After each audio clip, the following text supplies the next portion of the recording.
As Hermes, messenger of the gods, I've borne witness to countless tales spun across the tapestry of Olympus.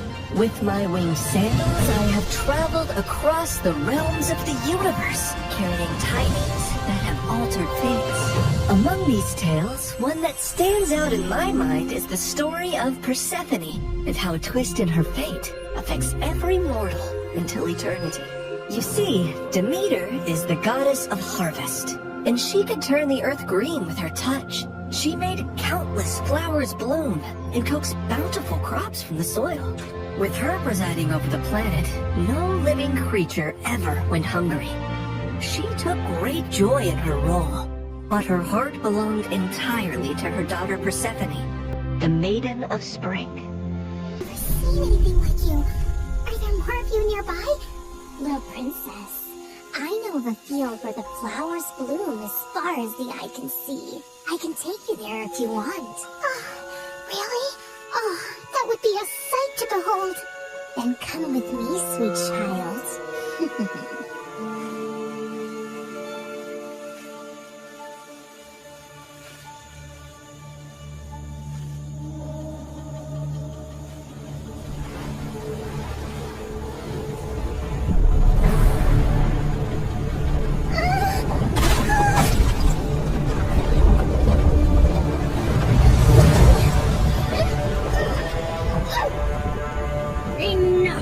Spirit of mischief. I have given you plenty of chances to change, but it seems all you want to be is a troublemaker. Did you think you could lure my daughter away and I would be unaware? Curse you, Demeter. Why should you and your child receive all praise and adoration when we, the spirits of nature, fade into the background? A heart that is as poisoned with envy as yours cannot be cured. You are banished forevermore from these woods.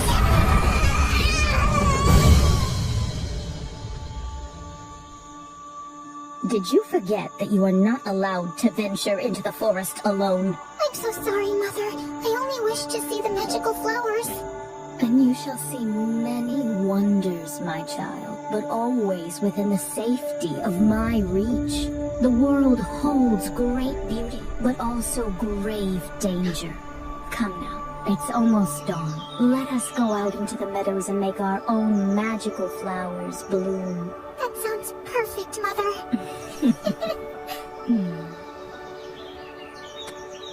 Demeter always wanted to keep Persephone close to her.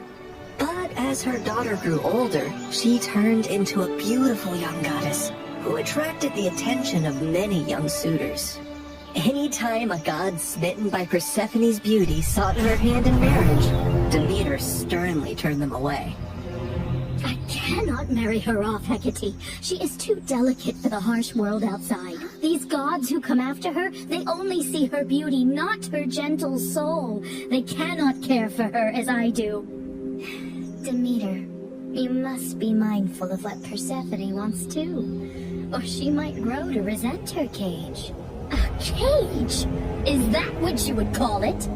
She has everything here that she could possibly desire. She's a powerful goddess, and under my guidance she can wield life from barren soil. Any god she marries will only dim her light. No, she will be here with me forever. Innocent and loved. I do not desire to leave your side, Mother. I will stay here, forever. But fate had different plans for Persephone. On a rare trip to Earth's surface, the Lord of the Underworld, Hades, was wandering through a grove of trees when his gaze fell upon a scene that held him transfixed.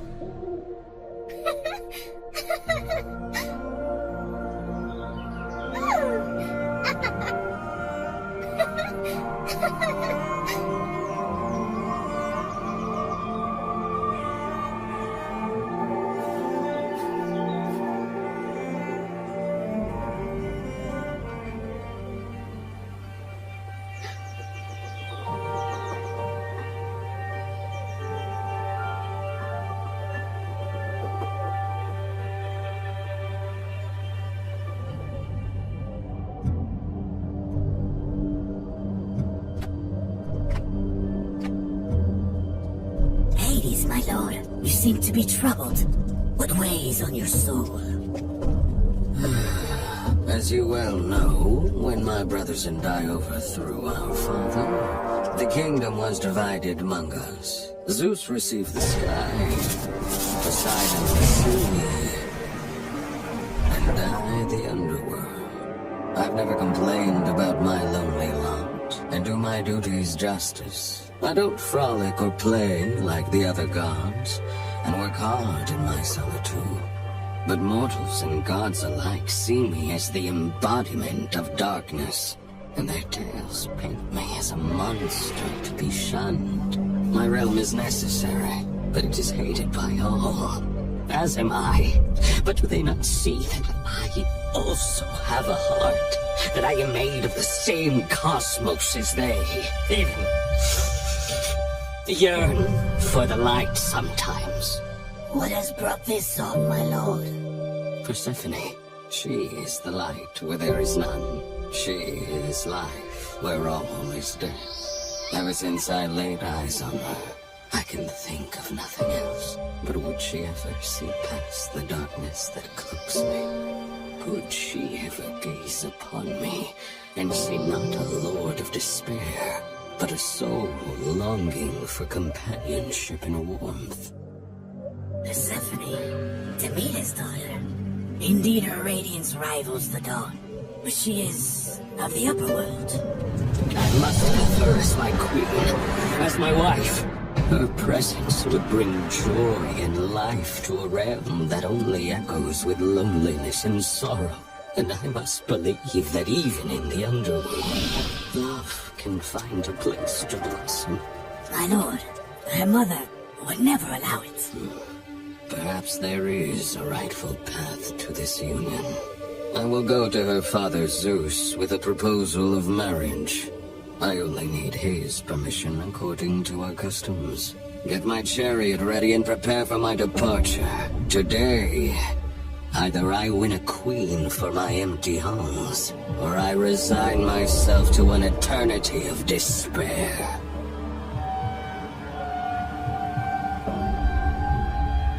The next day, when Persephone had wandered far from her companions in a field and was kneeling down to admire Narcissus, suddenly the earth beneath her shook.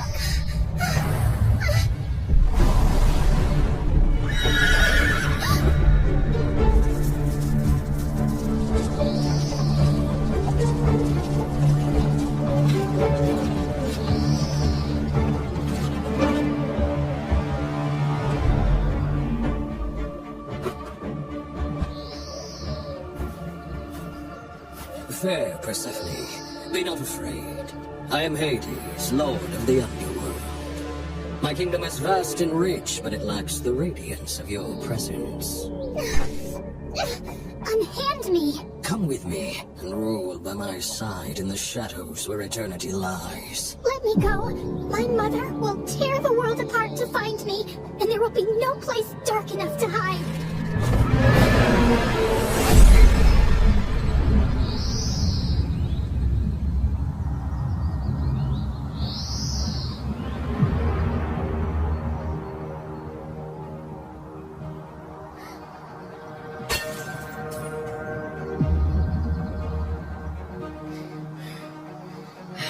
Where is Persephone? Something has happened to her. I can feel it. Leave everything and search for her, now! Demeter's grief upon discovering her daughter's disappearance was immense, and as she roamed the earth searching for Persephone, she had neglected her duties. And so, the crops and trees began to suffer. My daughter! My heart! In her desperation, she sought the counsel of her old friend, Hecate. Hecate, you who see into the shadows, help me find my daughter! You must seek Helios, Demeter. His all-seeing gaze pierces through deceit and darkness. Taking the advice to heart, Demeter ascended to the chariot of the sun, where Helios guided the day. Helios, please, You must tell me where my Persephone has gone. You see everything from your throne. Surely you must know. I can't bear this pain any longer. Helios the sun god had indeed seen everything that fateful day, but had chosen not to interfere. However, he was moved by Demeter's grief. Demeter, your daughter has been taken by Hades to the underworld. He desires her as his queen. That cannot be. My daughter? Queen of that cold, dead realm? I won't allow it. Perhaps it is not as dire as you fear. Persephone's grace could bring life even to the underworld. Also, he is one of the most powerful, wealthiest gods in the universe. And she would rule by his side. Is that so terrible? This is an outrage! How dare he take my daughter? Did Zeus know about this too? Zeus allowed it. In her fury, Demeter descended back to Earth. Return my daughter to me, or I will let the earth perish in my sorrow. I will let this world turn into ice and ash. I will plunge it into eternal winter. Meanwhile, in the underworld, Persephone wept in despair and lashed out at Hades any time he tried to speak to her. To rule the underworld by your side? I want nothing to do with you. You've stolen me away from the sun, from my mother. I understand your anger, Persephone. I only hope, with time, you will see me and my world differently. Until then, I will respect your wishes. As enraged and heartbroken as Persephone was, she eventually got tired of her despair and ventured out of her chambers to observe Hades and her new home.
I built this for you, to remind you of the surface and to give you a place of peace.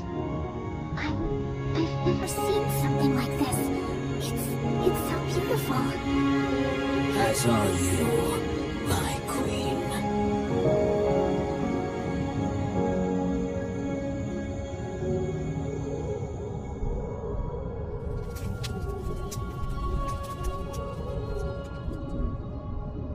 Each realm has its supreme ruler, Persephone. But here, you and I will rule together as equals. You will never be beneath me, but always near me. Meanwhile, on the surface, Demeter's grief and rage was a storm that screamed across the lands. Where she walked, the earth cracked, rivers ceased their babble, and crops withered to dust under her shadow. As she withdrew her blessings from the world, famine began to spread far and wide. The cries of suffering mortals eventually reached the ears of Zeus on high Olympus, who could no longer ignore the matter. So he convened a meeting of the gods. Demeter's wrath endangers all.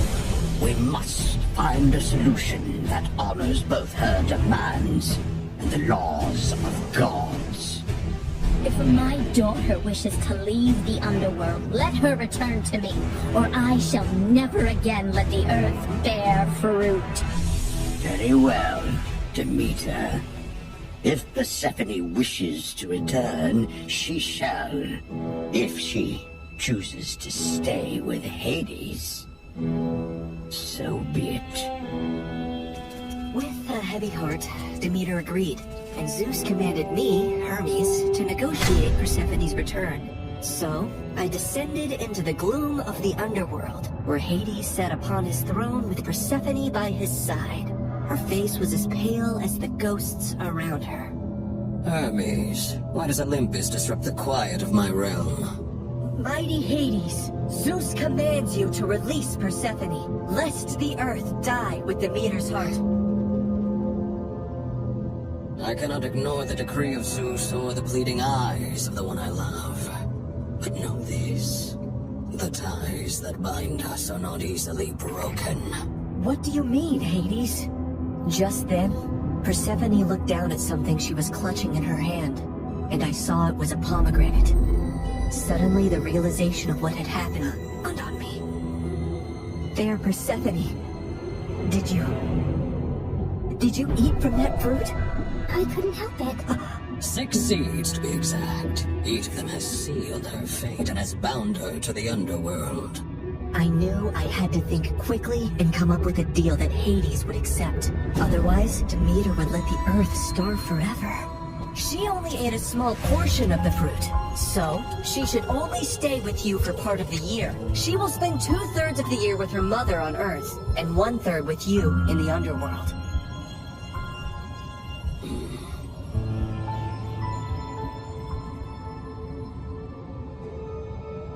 Go now to your mother, but feel compassion kindly in your heart towards me, and do not feel sorrow upon your return.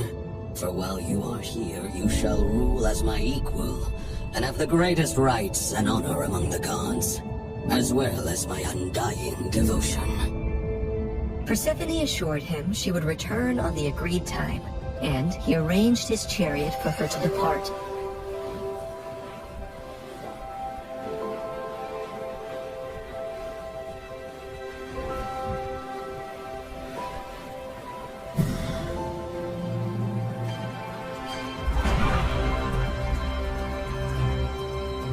Demeter's joy knew no bounds when she was reunited with her daughter, but she was furious at the deal that had been struck. How could you possibly eat the fruit of the dead? It is common knowledge that eating anything in the underworld binds one to that realm. Why would you do that, Persephone? It was a moment of great weakness. I wish I could reverse it. I am so sorry, Mother. Demeter had no choice but to accept the deal. And once her wrath subsided, the earth turned green and bountiful again. But when it was time for Persephone to return to the underworld, Demeter began to mourn once more, and winter would arrive, thus setting the cycle of the seasons.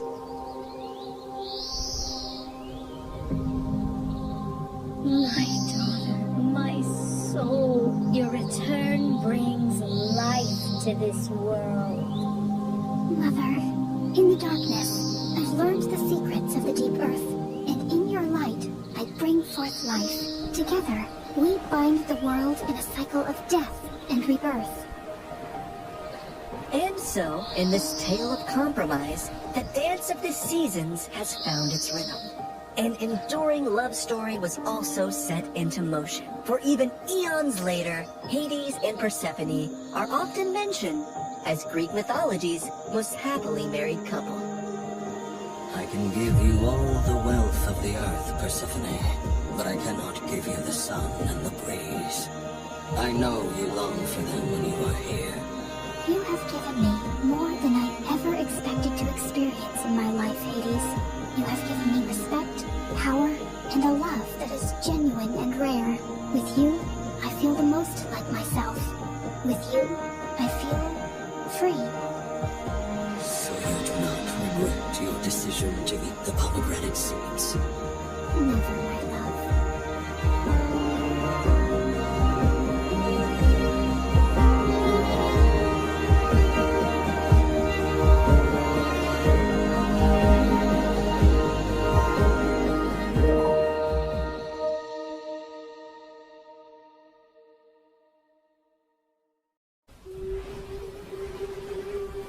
The gods don't like to admit their mistakes, but there was one that they couldn't hide as I saw it happen.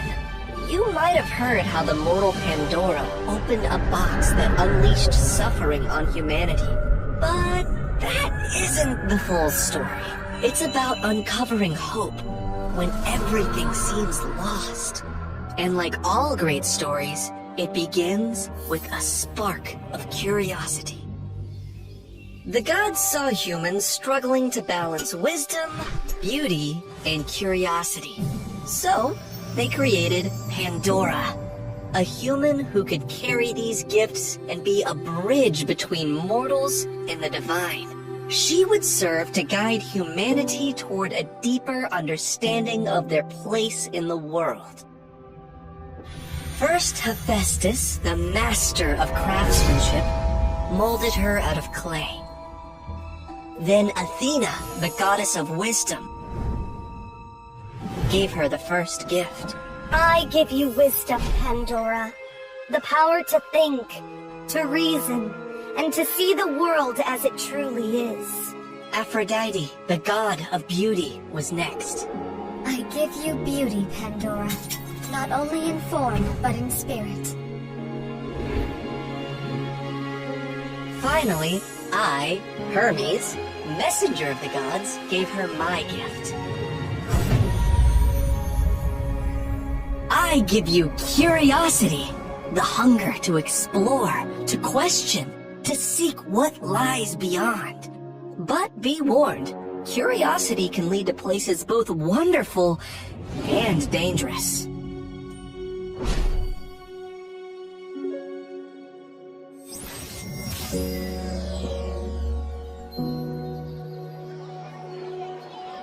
Pandora lived among mortals, unaware of the fate she carried. My gift, though, stirred something deeper. Her curiosity grew stronger than we ever expected. Always seeking, always questioning. I feared it would soon catch the eyes of forces far more dangerous than I could protect her from. I needed to teach her before it might be too late. One day, I saw her walking in part of the woods that was forbidden. Pandora, why keep walking when it's forbidden? Oh, what harm can it do? It doesn't look dangerous.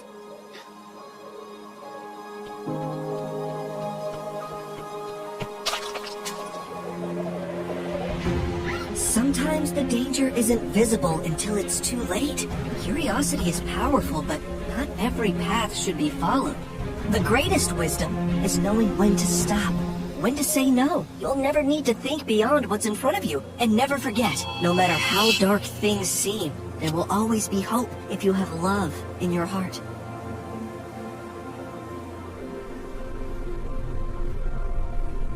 But Pandora wasn't the type to just accept things as they were. Her questions got bolder. Her frustration grew.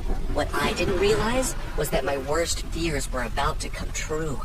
Pandora was about to catch the attention of the most powerful god of all, the mighty Zeus. Zeus had been humiliated. It all started when Prometheus stole fire from the gods and gave it to mankind. Humans suddenly had power, As they built cities and made weapons, they weren't cowering before the gods like they used to. Zeus couldn't stand it. He wanted revenge, not just on Prometheus, but on all mankind. He needed a way to remind mortals exactly who was in charge. Prometheus thinks he's given them freedom, but I will remind them who holds true power. To carry out his revenge plan, Zeus needed a mortal, someone bold, and with enough curiosity to open the wrong door without knowing the consequences. And Zeus didn't have to search long, as Pandora unknowingly brought herself to him. It was said only the gods could touch Zeus's storm clouds, and mortals knew better than to get close or it might result in death. But Pandora wasn't like other mortals. What if they're just lies to put us off from finding more knowledge to make the mortal world better? Zeus knew Pandora would be perfect to carry out his revenge. She's the one who will open the door.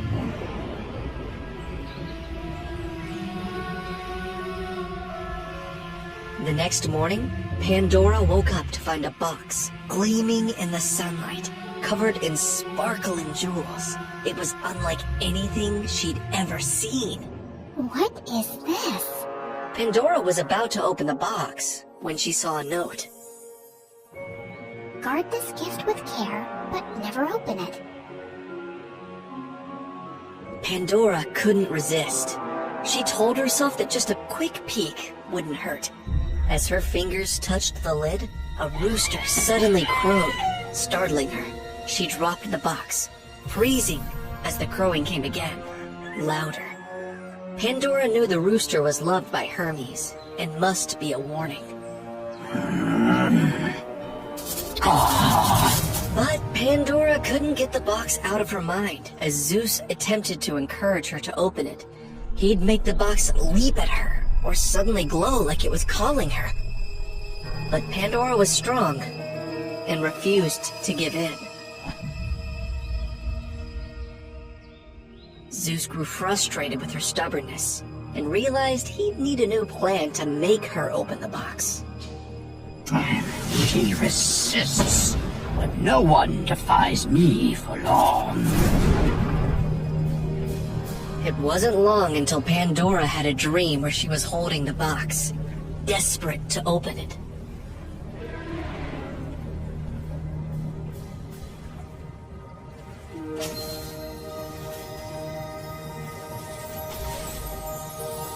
Suddenly, Aphrodite appeared, mesmerizing Pandora with her beauty. Why do you hesitate, Pandora? The box is a gift. Open it, and you might find the answers you've been searching for. But Hermes warned me not to.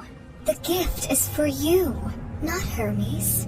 You'll never know unless you look inside. Imagine more beauty, no more greed or hate. And I'll be right by your side, so there is nothing to despair about.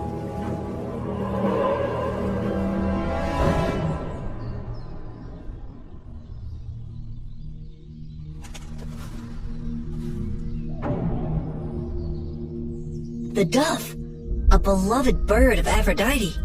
It was a warning not to open it.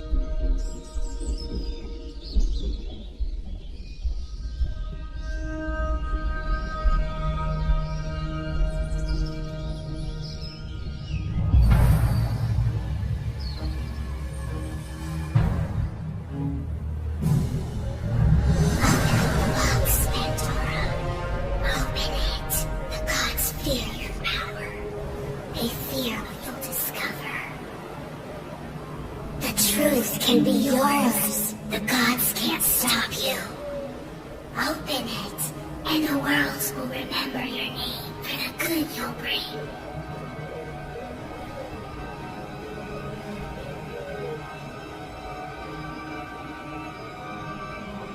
Yes. What if I should open it. Yes, Pandora! Open it! Open it! No, I can't. Zeus was furious, but he wasn't without a plan. He knew that curiosity alone might not push her far enough. He needed something stronger. What I didn't realize at the time, he would use me. If curiosity won't make her open it, love will. The next day, as Pandora wandered by the lake, she suddenly heard a voice, familiar and desperate. Help!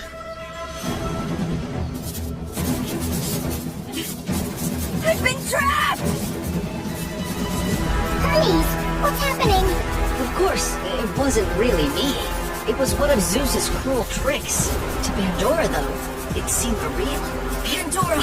The gods have bound me! I can't escape! You were right. They are trying to stop you from having greater knowledge. I need you! How can I help? Tell me what to do. The box, Pandora. Open the box and release what's inside. It's the only way to break this spell.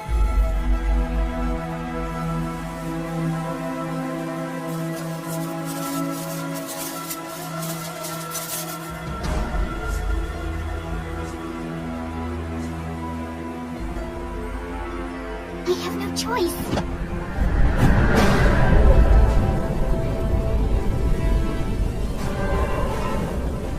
Oh no, what have I done? Zeus had known exactly how to get to her. Her mortal kindness was the very thing that broke her. By opening the box, Pandora had let loose the darkest forces. Fear, greed, and despair. They wasted no time spreading chaos and anarchy throughout humanity.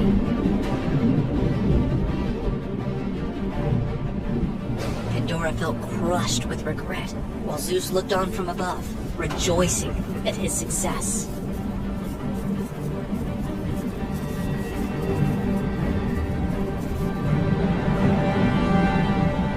And soon enough, these evils turned on Pandora herself. I will haunt every step you take, make you tremble in the dark. You'll be paralyzed by what you cannot control. You'll never have enough. You'll crave more power, more answers. I will make you hunger for what you can never possess. All of your struggles will be in vain. You'll never be able to forgive yourself for what you've done.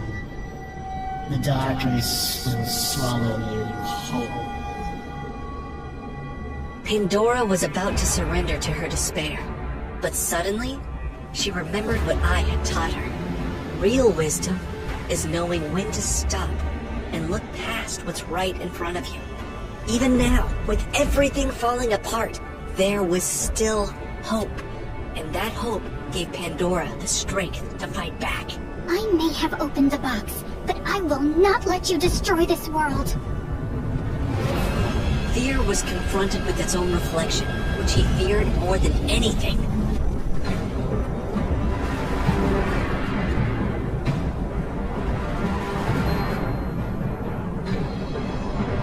Greed was trapped by his own selfish desires.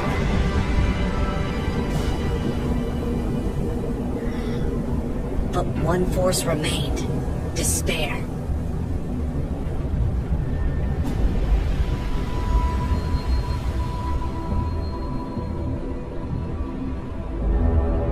It took on Pandora's own form. Everything you've done, the suffering, the chaos, all of it is your fault. The world will never forget about who unleashed this darkness by opening the box. No one will remember your name with love. You'll be hated and cursed forever. But Pandora reached into the box for something she'd seen in there. The only thing that hadn't escaped on its own, and the one thing Zeus wished she'd never find. Hope. No. You're wrong. There will always be hope to combat the darkness. No.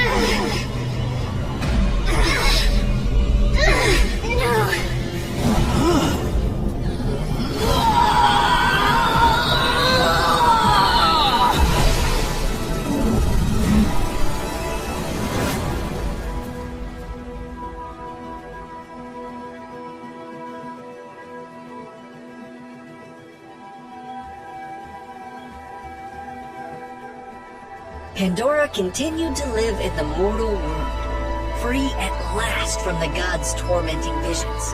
However, her guilt and regret remained, because the effects of the evil she had unleashed on the world were permanent. It would forever bear deep scars of greed, hatred, and despair.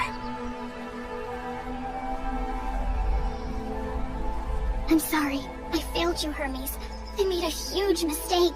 Wanting to comfort her, I appeared to Pandora in a vision. You haven't failed me, Pandora. You've learned the hardest lesson of all. It's not about never making mistakes, but about rising from them. Not everything is lost, because you released hope in the darkest of times. Now, you will be its guardian, a beacon for those lost in despair. Hope is mine to guard, and I will never let it fade. As long as there is hope, the world will heal. Pandora's tale isn't one of defeat. It's about finding strength when everything falls apart. The gods might not like to admit their mistakes, but they couldn't hide this one. Pandora may have unleashed the world's worst evils, but she also gave us what we needed most: hope. And that's the one thing the gods can't take back.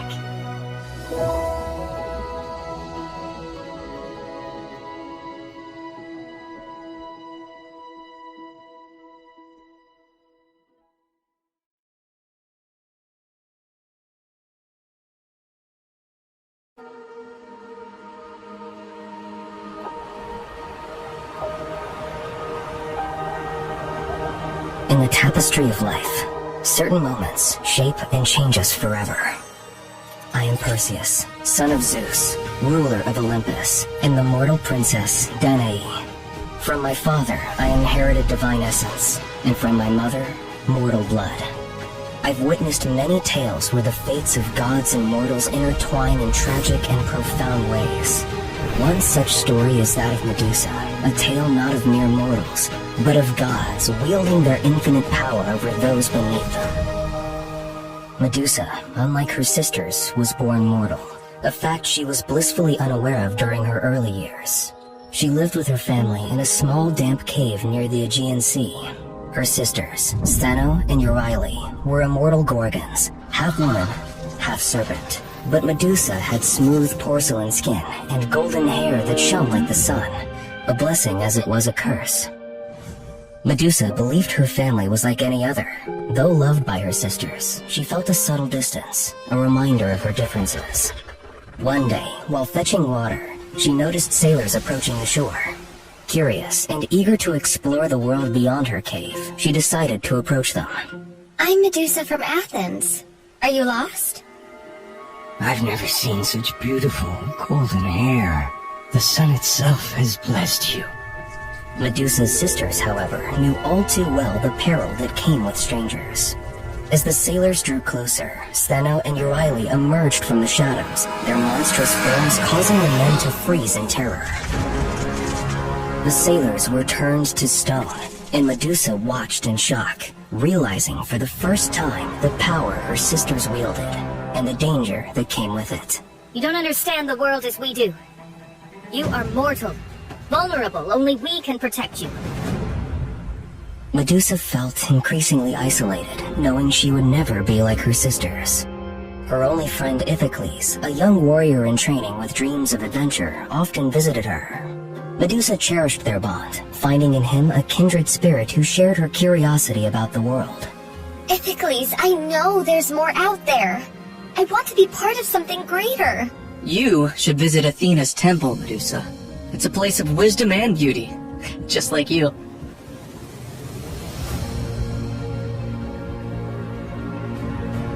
There you'd find knowledge, purpose, and a chance to serve a goddess who values strength and intelligence. Iphicles' words ignited a longing in Medusa. Serving in Athena's temple felt like a dream, but it meant leaving her family and the safety of the cave. I shall depart and devote myself to the service of Athena as her priestess. Medusa, the world beyond is harsh. Here you're safe. Why would you choose to leave? Mother, please understand. I long to make a mark, to serve a higher purpose, to bring about change. Despite their protests, Medusa's mind was made up. She went to serve Athena, dedicating herself fully. In the temple, her beauty and devotion quickly made her the center of attention. Crowds gathered, not just for her looks, but for her grace and commitment. Even I, Perseus, saw her, and was struck by her deep devotion.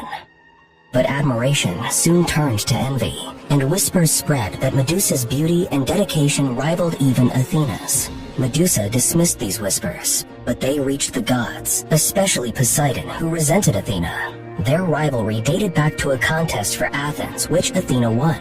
Seeing Medusa as the perfect way to strike at Athena, Poseidon plotted. One day, as Medusa walked along the beach, the sea grew violent, and Poseidon emerged from the crashing waves. Medusa! Your beauty is known even in the depths of the sea. Come with me, and I will give you treasures beyond your wildest dreams. No, I am devoted to Athena. I want nothing from you. Athena can't offer what I can. Imagine the power, the wonders. You're destined for more. You deserve the world at your feet. I will not betray Athena. I beg you, leave me in peace. But Poseidon was not a god to be refused. He pursued Medusa relentlessly. And desperate to escape, she fled to the temple of Athena, hoping that the goddess would protect her. The goddess was nowhere in sight. Medusa was about to give up when she heard a voice of hope. Leave her be, Poseidon! She has done nothing to deserve your wrath! You dare to defy a god, mortal? Step aside or face the consequences of your foolish bravery. I will not let you harm her! If you want Medusa, you will have to go through me! Iphicles lunged at Poseidon, but with a flick of his hand, Poseidon sent a wave of energy that hurled Iphicles across the temple. He hit the stone wall with a sickening thud and collapsed, unconscious, his sword clattering to the ground. Iphicles! Please, you must wake up! The crash echoed through the temple, breaking its serenity. Athena, ever vigilant, descended to investigate. On seeing the unconscious Iphicles and towering Poseidon, Athena misinterpreted the scene, believing Medusa had invited chaos and disgrace into her sacred space. You have brought shame upon this temple and upon me. For this, you must be punished. Please, Athena, I am blameless. Enough! Your choices have led to this, and now you shall face the consequences of your betrayal. With a wave of her hand, she cursed Medusa, transforming her beautiful golden hair into a writhing mass of venomous snakes. Her once radiant skin turned to scales. She knew that now she held the power to turn any living creature to stone, and was no longer a woman, but a creature of horror. What have you done to me? All I've ever wanted was to serve you and be close to your heart. Now you've turned me into a monster! You are what you deserve to be, Medusa. Let this be a lesson to all who would defy the gods. Nearby, Iphicles stirred, the crash that had knocked him unconscious fading as he slowly came to. Hearing Medusa's anguished voice, he forced himself up, his vision blurry, but his heart full of concern. Medusa, I am here. Medusa's heart pounded with a new terror. She backed away, her serpents writhing and hissing. Iphicles, no! Don't look at me! Please, you can't! I'm monster! Iphicles, hearing the desperation in her voice, reached his hand out to comfort her. I shall not look at you, but you're no monster. I don't believe it. As Iphicles stepped closer, one of the snakes, sensing his movement, lashed out with a vicious strike. Its fangs sank deep into his arm, and he cried out in pain. Iphicles, please! Keep your eyes away!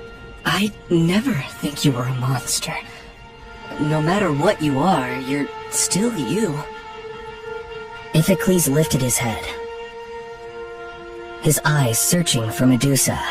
He wanted to see her, to reassure himself that she was still the friend he loved. Iphicles, no! Their gazes locked for an instant, and Medusa's heart sank. But Iphicles' expression was not a look of comfort, but of terror. Medusa. His body began to stiffen, turning to cold, unforgiving stone. Please, don't leave me, Iphicles. I'm sorry. Medusa knelt beside the stone form of Iphicles, her heart shattered. Overwhelmed by grief, she fled the temple, desperate to escape the nightmare she had become. In a remote cave, she wept, haunted by the loss of her friend and his final look of terror. But even in isolation, there was no peace. Word of her curse spread, and warriors came seeking her head.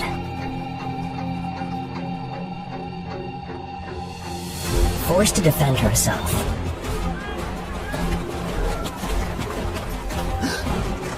Medusa's heart broke with each life she took, her sorrow deepening as she realized there was no escape from the curse that had destroyed everything she loved.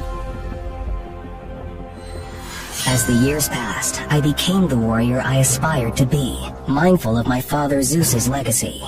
Tales of Medusa's grim fate, a once gentle soul twisted into a fearsome creature, reached me, even though I didn't want to believe it. One night, the gods summoned me through a vision, and Athena appeared in a dream. Perseus, son of Zeus, you are favored among men by the gods. I have a task for you, one that will test your courage and loyalty to Olympus. You must slay the monster Medusa and bring me her head. Only then will you truly prove yourself worthy. The very thought was unbearable, but I knew I had no choice. The gods had decreed it, and to refuse would be to invite their wrath upon myself and those I loved. It is impossible, for if my eyes set upon her, I will be turned to stone. In the dream, Athena handed me a shield that gleamed like a mirror. And suddenly when I woke, it was in my hands. I soon set out for Medusa's cave. When I entered the cave, I heard a rustle, a hiss, and then her voice. Soft, sorrowful, and filled with a pain that cut me to the core. Leave this place, stranger. I do not wish to harm you. Medusa, it is I, Perseus. I have come to end your misery. Athena herself has sent me. At the mention of Athena, a profound sorrow gripped Medusa's heart. The weight of her transformation from a once beautiful soul to a horrific monster filled her with shame. Tears welled in her eyes as she accepted the inevitable, knowing that this was the only way to end her torment and escape the endless suffering that had consumed her life. But how can it be? You will be turned to stone. Through the reflection in my shield, I saw her again. The once beautiful Medusa was now a tormented creature, her radiant face twisted, her golden hair writhing with serpents, a cruel reminder of what she had lost. With a heavy heart, I raised my sword and struck.